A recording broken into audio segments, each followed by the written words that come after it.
The man who built a global soundtrack was hiding a truth no one saw coming. This isn't just about glittering costumes or disco lights. It's about what really happened behind ABBA's timeless songs. And now, after decades of silence, Benny's voice carries a weight that feels heavier than any melody he ever composed. Before we go deeper, take a second, breathe, unclench your shoulders, and let yourself sink into the story. From hushed recording rooms to sold-out stadiums, Benny Andersson lived through the rise, the unraveling, and the astonishing rebirth of one of pop's most iconic bands. But the story he finally shares at 78 isn't wrapped in sequins or spinning disco balls. It is a confession about exhaustion, regret, fractured love, and the painful silence that followed the applause. Before the world ever danced to the joy of Dancing Queen or wept through the bittersweet ache of The Winner Takes It All, Benny Andersson was already busy crafting the invisible foundation of what would become one of pop music's most enduring legacies.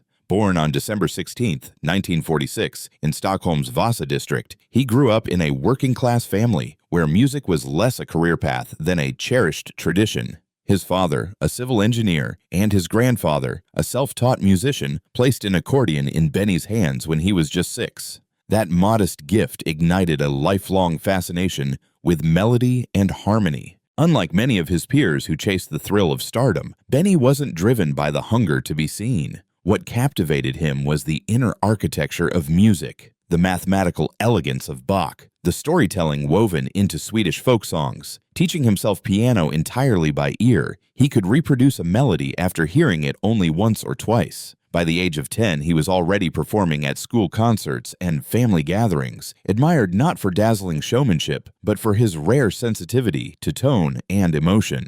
In 1964, at only 18, Benny joined the Hepstars, the Swedish rock group often dubbed the Swedish Beatles. His arrival transformed their sound almost overnight. With Benny's songwriting, the band began topping charts with hits like Sunny Girl and Wedding. These successes revealed his knack for unforgettable melodies while sharpening his studio and stage skills. Quickly, he became the band's musical mastermind, quietly absorbing the technical and commercial side of the industry. Then, in 1966, fate stepped in. At a friend's party, Benny met Björn Ulvaeus of the folk pop group The Hootenanny Singers. They discovered an instant bond over harmony, structure, and musical detail. That evening, jam session blossomed into a partnership built on mutual respect and perfect balance. Benny, the emotive composer, Björn, the clever lyricist. Over the following years, they wrote together, experimenting with styles and crafting songs for other Swedish artists, laying the groundwork for something far greater. By the early 1970s, Benny and Björn's collaboration had expanded beyond the studio. Both had found partners in 2 gifted singers, Agnetha Fältskog, a chart-topping soloist with crystalline vocals, and Annie Frida Lyngstad, a jazz-trained singer whose rich alto carried both power and vulnerability. Their joint project, initially under the cumbersome title Björn and Benny, Agnetha and Annie Frida, sparked with undeniable chemistry. They first tried to conquer Eurovision in 1973 but fell short.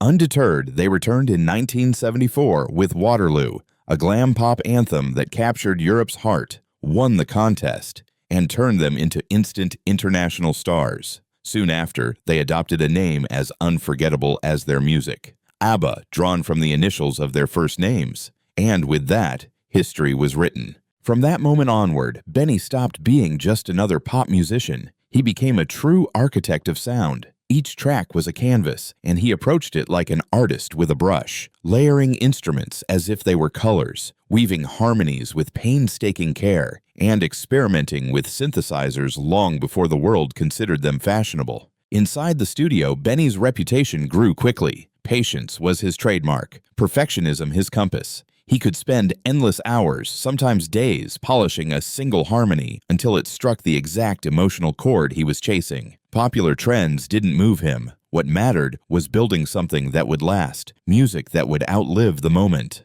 While Agnetha and Frida dazzled crowds in their iconic jumpsuits, and Björn crafted lyrics filled with wit and bittersweet nuance, it was Benny who quietly sculpted the emotional undercurrent of ABBA's sound. His touch gave their songs an invisible weight, a depth that elevated them beyond simple pop anthems. His style was unmistakable, bright melodies carrying shadows underneath, a distinctly Swedish melancholy disguised in joyful rhythm. Tracks like Knowing Me, Knowing You, or Fernando embodied this duality, cheerful on the surface, aching beneath. That was Benny's rare gift, not just to pop music but to generations of listeners who discovered themselves reflected in ABBA's simple songs, which were never truly simple at all. In truth, Benny Andersson wasn't just writing music. He was building a kingdom where every silence mattered as much as every chord, and every note was chosen with care.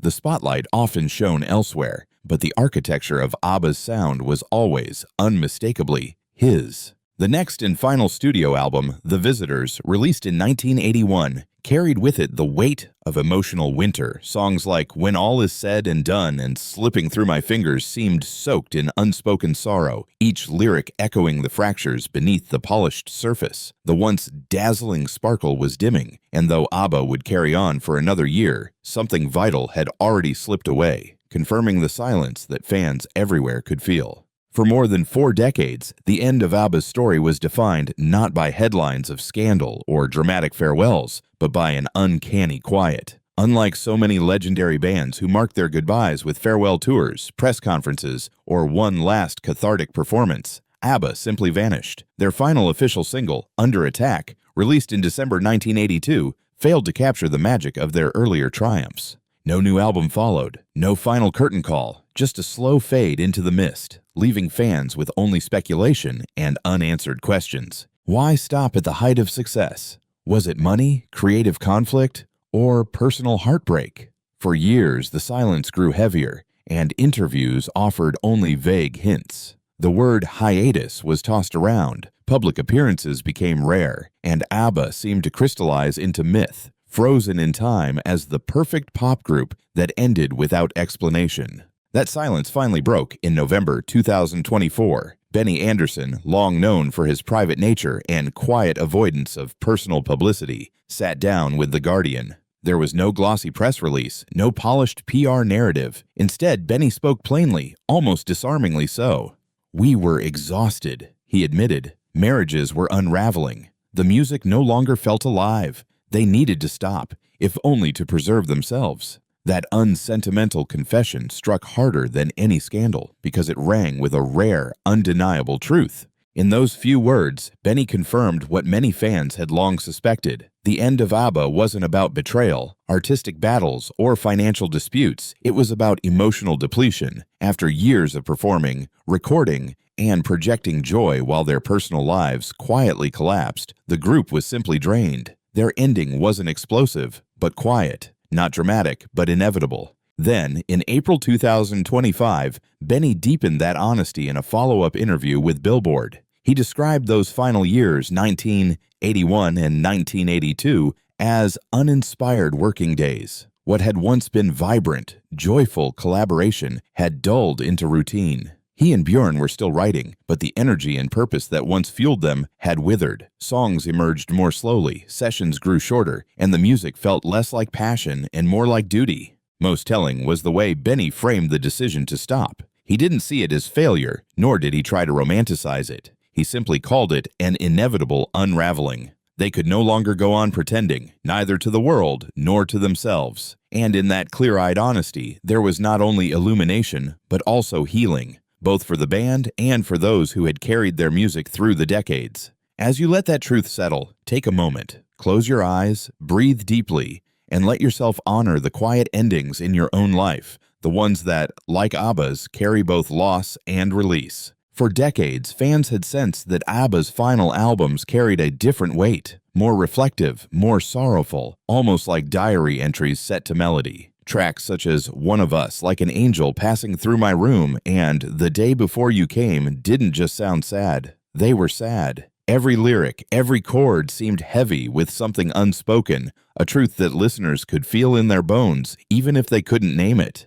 Benny's later confession finally gave shape to that invisible ache. The melancholy running through those last songs wasn't imagined. It was real, born from exhaustion and emotional unraveling beneath the glossy surface of pop. And what struck many was not bitterness in his words, but gentleness. He never pointed a finger at Bjorn, Agnetha, or Frida. Instead, he described the band's ending as a natural conclusion, like a magnificent machine that had reached its final cycle. "We had done what we could do," he admitted. "There was nothing left in us to give it honestly." For fans, those words were more than an explanation. They were closure. The silence that had haunted ABBA for so many years suddenly had meaning. The pain embedded in those haunting melodies had a name at last: exhaustion, emotional collapse, and the quiet necessity of stepping away before breaking completely. But the story didn't end with ABBA's silence. Life carried each member forward in unexpected directions,